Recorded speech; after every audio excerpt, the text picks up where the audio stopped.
ಮತ್ತೊಮ್ಮೆಲ್ಲರಿಗೂ ಅಮರ್ಸ್ ಕ್ಲಾಸಸ್ಗೆ ಸ್ವಾಗತ. ನಾನು ಅಮರೇಶ್ ಪೋತ್ನಾಳ್. ಇದು ಕ್ಲಾಸ್ ನಂಬರ್ 484. ಇದೊಂದು ವಿಶೇಷ ಕ್ಲಾಸ್. ಏನಂದರೆ ಕೆಇಎ ಕರ್ನಾಟಕದ ವಿವಿಧ 6 ನಿಗಮ ಮಂಡಳಿಗಳು ಸಂಸ್ಥೆಗಳ ಸುಮಾರು 5151 ಪೋಸ್ಟ್ಗಳು ನೋಡಿ, 5000ಕ್ಕೂ ಹೆಚ್ಚಿನ ಒಂದು ಹುದ್ದೆಗಳ ನೋಟಿಫಿಕೇಶನ್ ಅನ್ನ ಈಗ ಆಲ್ರೆಡಿ ಮಾಡಿತ್ತು ಅಲ್ವಾ. 6 ನಿಗಮ ಮಂಡಳಿಗಳು ಅಥವಾ ಸಂಸ್ಥೆಗಳಂತ ಕರಿಬಹುದು. ಯಾವ್ಯಾವುದು? ಒಂದು KUWSDB. ಓಕೆ, ನೋಡೋಣ ಅದರದ್ದು ವಿಸ್ತೃತ ರೂಪ. Karnataka urban water supply and drainage board ಅಂತ. ನೋಡೋಣ ಅದ್ರ ಬಗ್ಗೆ. BMTC ಗೊತ್ತಿರ್ತಕ್ಕಂಥದ್ದೇ, ಬೆಂಗಳೂರು ಮಹಾನಗರ ಸಾರಿಗೆ ಸಂಸ್ಥೆ. ಮತ್ತೊಂದು ಕಡೆ KKRTC, Kalyana Karnataka road transport corporation. ಮತ್ತೊಂದು ಕಡೆ north west road transport corporation ಅಥವಾ ವಾಯುವ್ಯ ಸಾರಿಗೆ ಸಂಸ್ಥೆ ಅಂತೀವಿ. ಇನ್ನೊಂದು ಕಡೆ RGUHS ಅಲ್ವಾ, ನಮ್ಮ Rajiv Gandhi University of Health Sciences ಅಂತ ಕರಿತೀವಿ. ಮತ್ತೊಂದು KSDL, Karnataka soaps and detergents Limited. ಹೀಗೆ ವಿವಿಧ 6 ಸಂಸ್ಥೆಗಳ ಸುಮಾರು 5000ಕ್ಕಿಂತ ಅಧಿಕ ಹುದ್ದೆಗಳ ನೋಟಿಫಿಕೇಶನ್ ಈಗ ಆಲ್ರೆಡಿ ಆಗಿತ್ತು. ಇದೇನು ಹೊಸದಲ್ಲ, ಆಲ್ರೆಡಿ ಆಗಿತ್ತು. ಬಟ್ ಅದರ ಅಪ್ಲಿಕೇಶನ್ ಆಗ್ತಕ್ಕಂಥ ಲಿಂಕ್ಗಳು, ಹುದ್ದೆಗಳ ವರ್ಗೀಕರಣ ಇವು ಆಗಿರಲಿಲ್ಲ. ಅದಕ್ಕೋಸ್ಕರ ಈಗ ಮೊದಲ ಸಂಸ್ಥೆ ಆಗಿರ್ತಕ್ಕಂಥ KUWSDB, Karnataka urban water supply and drainage board ಅಂತ ಏನಿದೆ ಅಲ್ವಾ, ಆ ಒಂದು ಬೋರ್ಡ್ನ, ಆ ಒಂದು ಕಾರ್ಪೊರೇಷನ್ ಅಥವಾ ಆ ಒಂದು ನಿಗಮದ complete notification with online application link ಕೂಡ ಈಗ ಓಪನ್ ಆಗಿದೆ. ಅದಕ್ಕೋಸ್ಕರ ಈ ಎಲ್ಲ ಹುದ್ದೆಗಳು ಮುಂದಿನ ದಿನಗಳಲ್ಲಿ BMTC, KKRTC, NWRTC, RGUHS, KSDL ಈ ಎಲ್ಲ ನಿಗಮ ಮಂಡಳಿಗಳು ಸಂಸ್ಥೆಗಳ ಹುದ್ದೆಗಳ ಅಪ್ಲಿಕೇಶನ್ ಲಿಂಕ್ ಕೂಡ ಓಪನ್ ಆಗುತ್ತೆ. ಈಗ ಸದ್ಯ ಒಂದು ಸಂಸ್ಥೆಯ ಅಪ್ಲಿಕೇಶನ್ ಲಿಂಕ್ ಓಪನ್ ಆಗಿದೆ. ಅಪ್ಲಿಕೇಶನ್ ಹಾಕೋದು ಹೇಗೆ ಮತ್ತು ಈ ಒಂದು KUWSDBಯಲ್ಲಿ ಎಷ್ಟು ಹುದ್ದೆಗಳಿದಾವೆ, ಯಾವ ಯಾವ ಕ್ವಾಲಿಫಿಕೇಶನ್ ವರೆಗೆ ಹುದ್ದೆಗಳಿದಾವೆ, ಅದೆಲ್ಲವನ್ನು ಕೂಡ ಕಂಪ್ಲೀಟ್ ಡೀಟೇಲ್ಸ್ ಅನ್ನ ನೋಡ್ತಾ ಹೋಗೋಣ. ವಿತ್ ಹುದ್ದೆಗಳ ವರ್ಗೀಕರಣ, ವಿತ್ ಸಿಲೆಬಸ್, ಇನ್ನೇನು ಡೀಟೇಲ್ಸ್ ಬೇಕು ಎಲ್ಲವನ್ನು ಕೂಡ ಕಂಪ್ಲೀಟ್ ನೋಟಿಫಿಕೇಶನ್ ಬಂದಿದೆ. ಅದಕ್ಕೋಸ್ಕರ ಎಲ್ಲ ಡೀಟೇಲ್ಸ್ ಅನ್ನು ಇವತ್ತು ನೋಡ್ತಾ ಹೋಗೋಣ. ಹಾಗಾದ್ರೆ ಕರ್ನಾಟಕ ಪರೀಕ್ಷಾ ಪ್ರಾಧಿಕಾರ 2024ರ ಹೊಸ ನೋಟಿಫಿಕೇಶನ್ ಆಗುತ್ತೆ. ನಾನು ಅಮರೇಶ್ ಪೋತ್ನಾಳ್. ಅಮರ್ಸ್ ಕ್ಲಾಸಸ್ ಅಂತಕ್ಕಂಥ ಯೂಟ್ಯೂಬ್ ಚಾನಲ್ ಇದೆ, ಅಮರ್ಸ್ ಕ್ಲಾಸಸ್ ಅಂತಕ್ಕಂಥ ಟೆಲಿಗ್ರಾಮ್ ಚಾನಲ್ ಇದೆ. ನಿಧಾನವಾಗಿ ನೋಡಿ, ಅಮರ್ಸ್ ಕ್ಲಾಸಸ್ ಅಂತ. ಓಕೆ, ಬಹಳ ಜನ ಹೊಸ ನೋಟಿಫಿಕೇಶನ್ ಬಂದಿದೆ ಅಂದ್ಬಿಟ್ಟು ಕ್ಲಿಕ್ ಮಾಡಿ ಈ ಒಂದು ವಿಡಿಯೋ ನೋಡಕ್ ಬಂದಿರ್ತೀರಾ, ಅಂತವ್ರಿಗೆ ಒಂದಷ್ಟು ಕಿರು ಪರಿಚಯವೂ ಕೂಡ ಇಲ್ಲಿದೆ. ನಾನು ಕೂಡ ಇಂಜಿನಿಯರಿಂಗ್ ಪದವಿಯನ್ನು ಮಾಡಿರ್ತಕ್ಕಂಥದ್ದು, ದೇಶದ ಅತ್ಯುನ್ನತ IITಯಲ್ಲಿ ಓದಿರ್ತಕ್ಕಂಥದ್ದು ಮತ್ತು ಬೇರೆ ಬೇರೆ ಇಂಜಿನಿಯರಿಂಗ್ ಮೇಲಿನ ಹುದ್ದೆಗಳು, KAS ಹುದ್ದೆ, ಹೀಗೆ ವಿವಿಧ ಪರೀಕ್ಷೆಗಳನ್ನು ಬರೆದಿರ್ತಕ್ಕಂಥ ಅನುಭವವೂ ಕೂಡ ಇದೆ. ಆ ಅನುಭವದ ಮೇಲೆ ಸಾಕಷ್ಟು ವಿಡಿಯೋಗಳನ್ನು ಮಾಡಿಕೊಡ್ತಾ ಇದ್ದೀನಿ. ಯಾರು ಸಬ್ಸ್ಕ್ರೈಬ್ ಆಗಿಲ್ಲ, ಸಬ್ಸ್ಕ್ರೈಬ್ ಆಗಿ. ಮತ್ತು ಅಮರ್ಸ್ ಕ್ಲಾಸಸ್ ಅಂತಕ್ಕಂಥ ಟೆಲಿಗ್ರಾಮ್ ಚಾನಲ್ ಇದೆ, ಹೋಗಿ ಜಾಯ್ನ್ ಆಗ್ಬೋದು. ಹೀಗೆ ಸಾಕಷ್ಟು ಡೀಟೇಲ್ಸ್ ಇದೆ, ಬೇರೆ ಬೇರೆ ವಿಡಿಯೋಗಳಿದ್ದಾವೆ. ಭಾರತ ರತ್ನ ಇತ್ತೀಚೆಗೆ 5 ಭಾರತ ರತ್ನ ಇತ್ತು, ಅದ್ರ ಮೇಲೆ ಡಿಸ್ಕಷನ್ ಮಾಡಿದ್ದೀವಿ. ಪದ್ಮ ಅವಾರ್ಡ್ಸ್, ಹೀಗೆ ಬಹಳ ಜನ ಹೊಸದಾಗಿ ಬಂದಿರ್ತೀರ, ಯಾವ್ಯಾವ ವಿಡಿಯೋಸ್ ಇದಾವೆ ಅನ್ನೋದಕ್ಕೆ ಒಂದಷ್ಟು ಗ್ಲಿಮ್ಸಸ್, ಒಂದಷ್ಟು ಡೀಟೇಲ್ಸ್ ಅನ್ನು ಕೊಡ್ತಾ ಇದ್ದೀನಿ. Who is who, military exercises, days and themes, ಅಂತಾರಾಷ್ಟ್ರೀಯ ಸಂಸ್ಥೆಗಳು, GI tax, books and author's, COP 28, ಹೀಗೆ ಬಹಳ ಇದಾವೆ. ಹೋಗಿ ನಿಧಾನವಾಗಿ ನೋಡಿ. ಈಗ ಆನ್ಲೈನಲ್ಲಿ ಅಪ್ಲಿಕೇಶನ್ ಹಾಕೋದಕ್ಕೆ ನೋಟಿಫಿಕೇಶನ್ ಬಿಟ್ಟಿದ್ದಾರೆ ಅಂತ ಹೇಳ್ತಾ ಇದೆ. ನೋಡೋಣ ಯಾವ ರೀತಿಯಾಗಿ ಅಪ್ಲಿಕೇಶನ್ ಹಾಕ್ತಕ್ಕಂಥ ಲಿಂಕ್ ಓಪನ್ ಆಗುತ್ತೆ ಅಂತ. ಅದನ್ನ ಲಿಂಕ್ ಅನ್ನ ನಾನು ವೆಬ್ಸೈಟ್ ಮುಖಾಂತರ ಓಪನ್ ಮಾಡಿ ಯಾವ ರೀತಿಯಾಗಿ ಹಾಕ್ಬೇಕಂತ ಒಂದು ಲಿಂಕ್ ಓಪನ್ ಮಾಡುವ ರೀತಿಯನ್ನು ತೋರಿಸ್ಕೊಡ್ತೀನಿ. ಅದಕ್ಕಿಂತ ಮುಂಚೆ KWSDB ಆನ್ಲೈನ್ ಅಪ್ಲಿಕೇಶನ್ ಲಿಂಕ್ ಅಂತಿದೆ, ಇದ್ರ ಮೇಲೆ ಕ್ಲಿಕ್ ಮಾಡಿ ನೀವು ಅಪ್ಲಿಕೇಶನ್ ಹಾಕ್ಬೋದು. ಜೊತೆಗೆ ಅಲ್ಲಿ KUWSDB ಹುದ್ದೆಗಳ ವರ್ಗೀಕರಣ ಇದೆ, ಅಥವಾ ಕರ್ನಾಟಕ ನಗರ ನೀರು ಸರಬರಾಜು ಮತ್ತು ಒಳಚರಂಡಿ ಮಂಡಳಿ, ಅಂದ್ರೆ Karnataka urban water supply and drainage board ಅಂತ ಮಂಡಳಿ, ಅದರ ವಿವರವಾದ ಅಧಿಸೂಚನೆ ಕೂಡ ಇದೆ.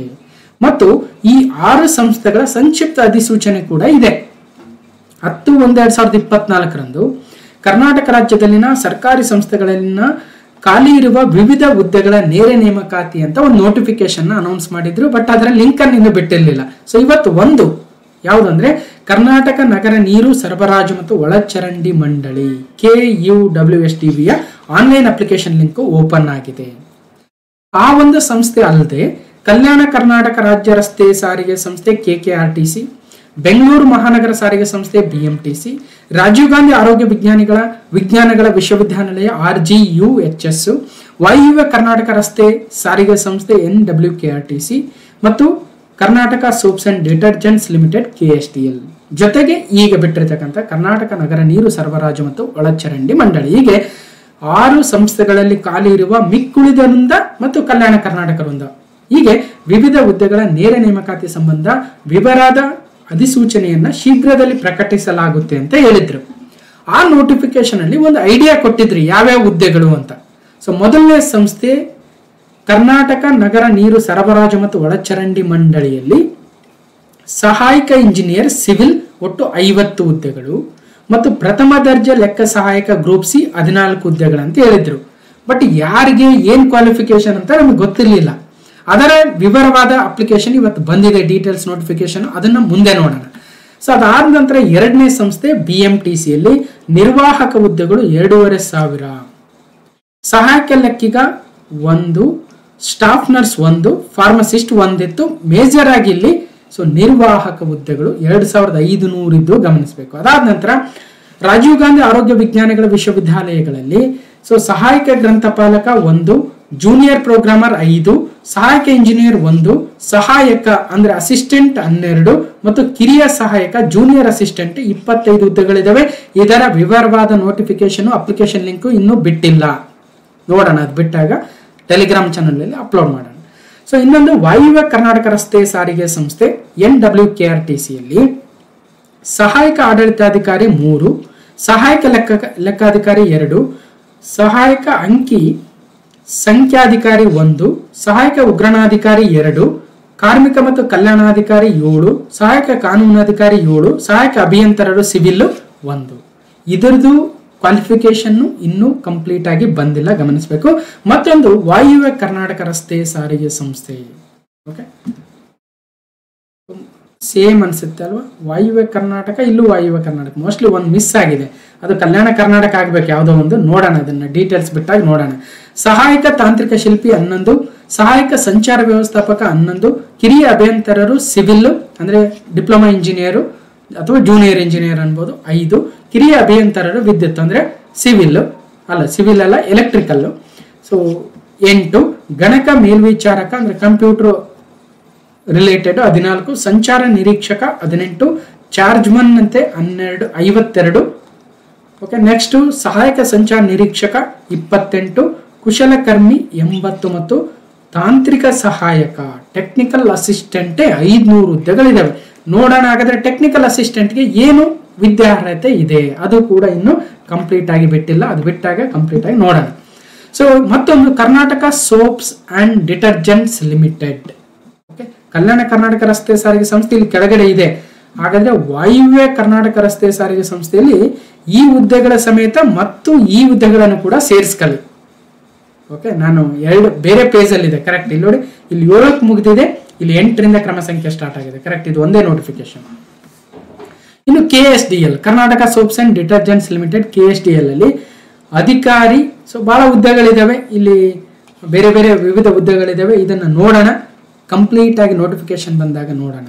ಇನ್ನು ಕಲ್ಯಾಣ ಕರ್ನಾಟಕ ರಸ್ತೆ ಸಾರಿಗೆ ಸಂಸ್ಥೆ KKRTC ಸಹಾಯಕ ಲೆಕ್ಕಿಗ 15, ನಿರ್ವಾಹಕ ಹುದ್ದೆಗಳು ಬಹಳ ಇದಾವೆ 1737.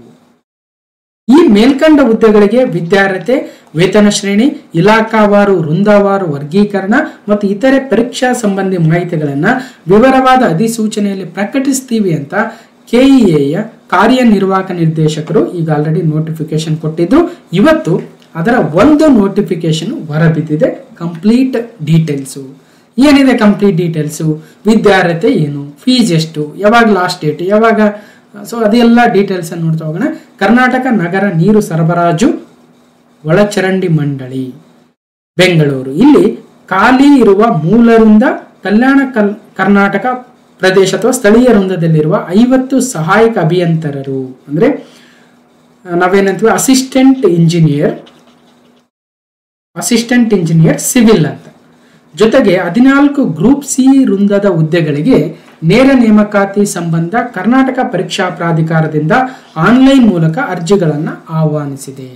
ಅರ್ಹ ಅಭ್ಯರ್ಥಿಗಳು ವಿವಿಧ ಹುದ್ದೆಗಳ ನೇಮಕಾತಿಗೆ ಅರ್ಹತೆ ಪಡೆಯಲು ಕರ್ನಾಟಕ ಪರೀಕ್ಷಾ ಪ್ರಾಧಿಕಾರವು ನಡೆಸುವ ಸ್ಪರ್ಧಾತ್ಮಕ ಪರೀಕ್ಷೆಗೆ ಹಾಜರಾಗಬೇಕು. ಹಾಗಾದ್ರೆ 50 ಅಸಿಸ್ಟೆಂಟ್ ಇಂಜಿನಿಯರ್ ಸಿವಿಲ್ ಹುದ್ದೆಗಳಲ್ಲಿ ಮೂಲ ವೃಂದಕ್ಕೆ ಅಂದ್ರೆ ನಾನ್ ಹೈದರಾಬಾದ್ ಕರ್ನಾಟಕ ಅಥವಾ NKKಗೆ 43 ಮತ್ತು ಕಲ್ಯಾಣ ಕರ್ನಾಟಕ KKಗೆ 7 ಹುದ್ದೆಗಳು ಸಹಾಯಕ ಇಂಜಿನಿಯರ್ ಸಿವಿಲ್ ಅಲ್ಲಿ. ನೋಡೋಣ ಅದಕ್ಕೆ ಏನಾಗಿರ್ಬೇಕು ಕ್ವಾಲಿಫಿಕೇಶನ್. ನಂತರ ಪ್ರಥಮ ದರ್ಜೆ ಲೆಕ್ಕ ಸಹಾಯಕರು ಅಂದ್ರೆ FDA ಅಂತ ಕರಿಬಹುದು. ಸೊ ಇದರಲ್ಲಿ ಗ್ರೂಪ್ ಸಿ ಹುದ್ದೆ ಆಗುತ್ತೆ. ಇದರಲ್ಲಿ 14 ಹುದ್ದೆ ಇದಾವೆ. ಅದರಲ್ಲಿ NKKಗೆ 11, 3 ಕಲ್ಯಾಣ ಕರ್ನಾಟಕ, ಒಟ್ಟಾರೆಯಾಗಿ 64 ಹುದ್ದೆಗಳಾಗುತ್ತವೆ. ಓಕೆ, ಸೊ ನೋಡೋಣ ಈಗ ಶೈಕ್ಷಣಿಕ ವಿದ್ಯಾರ್ಹತೆ ಎಜುಕೇಶನಲ್ ಕ್ವಾಲಿಫಿಕೇಶನ್ ಏನೇನಿರಬೇಕು. ಸಹಾಯಕ ಇಂಜಿನಿಯರ್ಗೆ ಭಾರತದಲ್ಲಿ ಕಾನೂನಿನ ರೀತಿ ಸ್ಥಾಪಿಸಲ್ಪಟ್ಟ ವಿಶ್ವವಿದ್ಯಾಲಯದಿಂದ BE-BTech ಆಗಿರ್ಬೇಕು. ಯಾವುದ್ರಲ್ಲಿ ಅಂದ್ರೆ ಸಿವಿಲ್ ಅಲ್ಲಿ. ನಂದು BE-BTech ಕಂಪ್ಯೂಟರ್ ಸೈನ್ಸ್ ಆಗಿದೆ, ಎಲೆಕ್ಟ್ರಾನಿಕ್ಸ್ ಆಗಿದೆ, ಎಲೆಕ್ಟ್ರಿಕಲ್ ಆಗಿದೆ ಅಂದ್ರೆ ಬರಲ್ಲ. BE-BTech ಸಿವಿಲ್ ಆಗಿರ್ಬೇಕು. ಮತ್ತೆ ಅದು ಅಂಚೆ ದೂರ ಶಿಕ್ಷಣ ಮುಖಾಂತರ ಅಥವಾ BTech ಸಿವಿಲ್ ಆಗಿರಬಾರ್ದು. ನೇರವಾಗಿ ಡೈರೆಕ್ಟ್ ಆಗಿ ಮಾಡಿರ್ತಕ್ಕಂಥ ಅಂದ್ರೇನು, ಸೊ ನಾರ್ಮಲ್ ಆಗಿ ಮಾಡಿರ್ಬೇಕು. ನಾನು ಡಿಸ್ಟೆನ್ಸ್ ಎಜುಕೇಶನ್ ಮಾಡಿನಂದ್ರೆ ಬರಲ್ಲ ಅನ್ನೋ ತಿಳ್ಕೋಬೇಕು ಒಂದು. ಇನ್ನು ಪ್ರಥಮ ದರ್ಜೆ ಲೆಕ್ಕ ಸಹಾಯಕರು ಅಭ್ಯರ್ಥಿಯು ಭಾರತದಲ್ಲಿ ಕಾನೂನಿನ ರೀತಿ ಸ್ಥಾಪಿಸಲ್ಪಟ್ಟ ವಿಶ್ವವಿದ್ಯಾಲಯದಿಂದ BCom ಪದವಿ ಪಡೆದಿರ್ಬೇಕು. ಗಮನಿಸಬೇಕು, ಇಲ್ಲಿ BA, BSc, BBA ಇವ್ಯಾವ ಬರಲ್ಲ, BCom ಪದವಿ ಪಡೆದಿರಬೇಕು ಅಂತ ಹೇಳ್ತಾ ಇದ್ದಾರೆ ಪ್ರಥಮ ದರ್ಜೆ ಲೆಕ್ಕ ಸಹಾಯಕರು. ಓಕೆ, ವಯೋಮಿತಿ ಎಷ್ಟಂದ್ರೆ ಕನಿಷ್ಠ 18 ವರ್ಷ ಆಗಿರಬೇಕು ಅಪ್ಲಿಕೇಶನ್ ಆಗ್ತಕ್ಕಂಥ ಕೊನೆಯ ದಿನದಂದು. ಮತ್ತು ಗರಿಷ್ಠ ವಯೋಮಿತಿ ಸಾಮಾನ್ಯ ಅಭ್ಯರ್ಥಿಗಳಿಗೆ 35 ವರ್ಷ, ಪ್ರವರ್ಗ ಅಂದ್ರೆ 2A, 2B, 3A, 3Bಗೆ 38 ವರ್ಷ, SC, ST ಪ್ರವರ್ಗ 1 ಕ್ಯಾಟಗರಿ 1ಗೆ 40 ವರ್ಷ. ಇದೆಲ್ಲ ಗೊತ್ತಿರತಕ್ಕಂಥದ್ದು. ಎಲ್ಲ ನೋಟಿಫಿಕೇಶನ್ ಆಲ್ಮೋಸ್ಟ್ ಸೇಮ್ ಇರುತ್ತೆ. ಓಕೆ, ಇನ್ನು ಅರ್ಜಿ ಸಲ್ಲಿಸುವ ವಿಧಾನ ಪ್ರಾಧಿಕಾರದ ವೆಬ್ಸೈಟ್ KA.nic.in ಹೋಗಿ ಲಿಂಕ್ ಕೊಟ್ಟಿರ್ತಾರೆ. ಆ ಲಿಂಕ್ ಮೇಲೆ ಕ್ಲಿಕ್ ಮಾಡಿ ಹುದ್ದೆಗಳಿಗೆ ನೀವು ಅಪ್ಲೈ ಮಾಡಬಹುದು. ಸರ್ ನಂದು BE-BTech ಸಿವಿಲ್ ಆಗಿದೆ, ನಾನು ಸಹಾಯಕ ಇಂಜಿನಿಯರ್ ಅಪ್ಲೈ ಮಾಡ್ಬೋದಾ ಅಂದ್ರೆ ಮಾಡ್ಬೋದು. ಓಕೆ, ನಂದು ಎಕ್ಸ್ಟ್ರಾ ಮತ್ತೆ BCom ಕೂಡ ಮಾಡಿದ್ದೆ ಸರ್ ನಾನು ಅಂದ್ರೆ ಎರಡಕ್ಕೂ ಅಪ್ಲೈ ಮಾಡ್ಬೋದು. ಸರ್ ನಾನು BE-BTech ಆಗಿದೆ ಸಿವಿಲ್ ಅಲ್ಲಿ, ನಾನು ಪ್ರಥಮ ದರ್ಜೆ ಲೆಕ್ಕ ಸಹಾಯಕರಿಗೆ ಮಾಡ್ಬೋದಾ ಅಂದ್ರೆ ಬರಲ್ಲ. ಅದಕ್ಕೆ ಸಪರೇಟ್ BCom ಆಗಿರ್ಬೇಕು. ನಾನು BCom ಮಾಡಿದೀನಿ, BE-BTech ಮಾಡಿದೀನಿ ಅಂದ್ರೆ ಎರಡಕ್ಕೆ ಅಪ್ಲೈ ಮಾಡ್ಬೋದು. ಅಂದ್ರೆ ಜನರಲ್ ಆಗಿ ನೀವು ಎಷ್ಟು ಅಪ್ಲಿಕೇಶನ್ ಬೇಕಾದ್ರೆ ಹಾಕ್ಬಹುದು. ಪ್ರತಿಯೊಂದಕ್ಕೂ ಸಪರೇಟ್ ಆಗಿ ಪ್ರತ್ಯೇಕವಾಗಿ ಶುಲ್ಕ ಪಾವತಿಸಬೇಕಂತ ಹೇಳ್ತಾರೆ ಅವರು ಅಲ್ವಾ. ಈಗ ಸಪೋಸ್ 12th ಆಗಿರುತ್ತೆ, BA ಮಾಡಿರ್ತಾನೆ ಅಥವಾ BSc ಡಿಗ್ರಿ ಆಗಿರುತ್ತೆ, 12th ಮೇಲೆ ಒಂದು ಜಾಬ್ ಕರೆದಿರ್ತಾರೆ, BA ಮೇಲೆ ಒಂದು ಜಾಬ್ ಕರೆದಿರ್ತಾರೆ. ಎರಡಕ್ಕೆ ಅಪ್ಲೈ ಮಾಡೋದಂದ್ರೆ ಮಾಡ್ಬೋದು. ಈಗ ಸದ್ಯ ಇಲ್ಲ, ನೆಕ್ಸ್ಟ್ ಬೇರೆದಕ್ಕೆ ಬಂದಾಗ ಈ ರೀತಿ ಸಿಚುವೇಶನ್ ಬರುತ್ತೆ. ಇಲ್ಲಿ ಏನಾಗಿದೆ, ಒಂದು ನೀವು ಅಸಿಸ್ಟೆಂಟ್ ಇಂಜಿನಿಯರ್ ಆಗ್ಬೇಕಂದ್ರೆ BE ಸಿವಿಲ್ ಆಗಿರ್ಬೇಕು, ಪ್ರಥಮ ದರ್ಜೆ ಲೆಕ್ಕ ಸಹಾಯಕ ಆಗ್ಬೇಕಂದ್ರೆ BCom ಆಗಿರ್ಬೇಕು. ಇವೆರಡು ಟೋಟಲಿ ಡಿಫ್ರೆಂಟ್ ಆಗಿರೋದ್ರಿಂದ ಆ ರೀತಿ ಬರಲ್ಲ. ಇನ್ನು ಆನ್ಲೈನ್ ಮುಖಾಂತರ ಅರ್ಜಿ ಸಲ್ಲಿಸಲು ಪ್ರಾರಂಭಿಸುವ ದಿನಾಂಕ 10/2 ಅಂತ. ಈಗ ಆಲ್ರೆಡಿ ಅಪ್ಲಿಕೇಶನ್ ಡೇಟ್ ಬಿಟ್ಟು ಬಹಳ ದಿನ ಆಗಿತ್ತು, ಬಟ್ ಇವತ್ತು ಲಿಂಕ್ ಬಿಟ್ಟಿದ್ದಾರೆ. ಹಾಗಾಗಿ ಮೋಸ್ಟ್ಲಿ ಟೈಮ್ ಎಕ್ಸ್ಟೆಂಡ್ ಮಾಡ್ತಾರೆ, ಅದರದ್ದೇನಿಲ್ಲ. ಕೊನೆ ದಿನಾಂಕ 10/3 ಅಂದ್ರೆ ಮಾರ್ಚ್ 10ರವರೆಗೂ ಟೈಮ್ ಇದೆ. ಮೋಸ್ಟ್ಲಿ ಎಕ್ಸ್ಟೆಂಡ್ ಮಾಡ್ಬೋದು. ಯಾಕೆ ಬೇಕು, ಮೊದಲ ಅಪ್ಲಿಕೇಶನ್ ಹಾಕಿದ್ರೆ ಆಯ್ತು, ಇನ್ನು 20 ದಿನ ಬಾಕಿ ಇದೆ ಅಲ್ವಾ. ಓಕೆ, ಯಾವಾಗಲೂ ಕೊನೆ ದಿನಾಂಕ ಇರುತ್ತಲ್ವಾ, ಈ ಕೊನೆ ದಿನಾಂಕ ವೆರಿ ಇಂಪಾರ್ಟೆಂಟ್. ಕೊನೆ ದಿನಾಂಕಕ್ಕೆ ಅನ್ವಯವಾಗುವಂತೆ ನಮ್ಮ ಎಲ್ಲಾ ಡಾಕ್ಯುಮೆಂಟ್ಗಳನ್ನ ರೆಡಿ ಮಾಡ್ಕೊಂಡಿರ್ಬೇಕು. ಅದು ಕ್ಯಾಸ್ಟ್ ಸರ್ಟಿಫಿಕೇಟ್ ಆಗಿರ್ಲಿ, KK ರೀಸನ್ ಸರ್ಟಿಫಿಕೇಟ್ ಆಗಿರ್ಲಿ, ಇನ್ನೊಂದು ಯಾವುದೋ ಕನ್ನಡ ಮೀಡಿಯಮು ಅಥವಾ ಮತ್ತೊಂದು ಮಗದೊಂದು, ಎಲ್ಲವನ್ನ ಲಾಸ್ಟ್ ಡೇಟ್ ಅಪ್ಲಿಕೇಶನ್ ಹಾಕುವ ಕೊನೆಯ ದಿನಾಂಕಕ್ಕಿಂತ ಮುಂಚೆನೆ ರೆಡಿ ಮಾಡ್ಕೊಂಡಿರ್ಬೇಕು. ಇದು ಇವತ್ತಲ್ಲ, ಹಳೆಯ ಕಾಲದಿಂದ ಇರ್ತಕ್ಕಂಥ ರೂಲ್ಸ್ ಗಮನಿಸಬೇಕು. ಇನ್ನು ಶುಲ್ಕವನ್ನ ಪಾವತಿ ಮಾಡುವ ಕೊನೆಯ ದಿನಾಂಕ 1-2-3 ದಿನ ಎಕ್ಸ್ಟ್ರಾ ಕೊಟ್ಟಿರ್ತಾರೆ, 4 ದಿನ ಕೊಟ್ಟಿರ್ತಾರೆ. ಸೊ ಗೊತ್ತಿರ್ತಕ್ಕಂಥದ್ದೇ. ಇನ್ನು ಆನ್ಲೈನ್ ಶುಲ್ಕ ಪಾವತಿಗೆ ಎಷ್ಟು ದುಡ್ಡು ಅಂದ್ರೆ ಸಾಮಾನ್ಯ ಅರ್ಹತೆ ಇತರ ಪ್ರವರ್ಗಗಳು 2A, 2B, 3 ಎಲ್ರಿಗೂ 750, SC, ST ಕ್ಯಾಟಗರಿವನ್ನು ಮಾಜಿ ಸೈನಿಕ ವಿಕಲಚೇತನ ಅಭ್ಯರ್ಥಿಗಳಿಗೆ 500 ರೂಪಾಯಿ.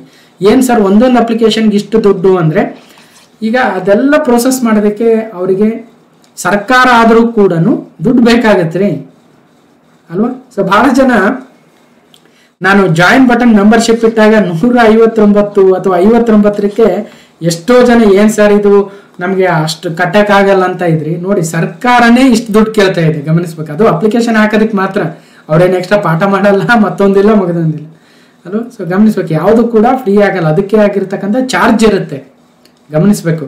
ಯಾಕಂದ್ರೆ ಅಪ್ಲಿಕೇಶನ್ ಕರಿಬೇಕು, ಅದೆಲ್ಲ ಸ್ಕ್ರೂಟಿನೈಸ್ ಮಾಡಬೇಕು, ಎಕ್ಸಾಮ್ ಪೇಪರ್ ಸೆಟ್ ಮಾಡಿಸ್ಬೇಕು, ಎಲ್ಲ ಇದು ಸೆಂಟರ್ಗಳಿಗೆ ಕಳಿಸ್ಬೇಕು, ಅಲ್ಲಿ ರೂಮ್ ಇನ್ವಿಜಿಲೇಷನ್ ಮಾಡಿಸ್ಬೇಕು, ಆ ಕಾಲೇಜು ಸ್ಕೂಲ್ಗಳಿಗೆ ದುಡ್ಡು ಕೊಡಬೇಕು, ಮತ್ತೆ ವ್ಯಾಲ್ಯೂಯೇಷನ್ ಮಾಡಬೇಕು, ಇದೆಲ್ಲವಾಗುತ್ತಲ್ವ ಪ್ರೋಸೆಸ್. ಅದಕ್ಕೋಸ್ಕರ ಒಂದಷ್ಟು ಇರುತ್ತೆ. ಬಟ್ ಹೆಚ್ಚಿಗೆ ಆಯಿತು, ಏನು ಮಾಡೋಕ್ಕಾಗಲ್ಲ.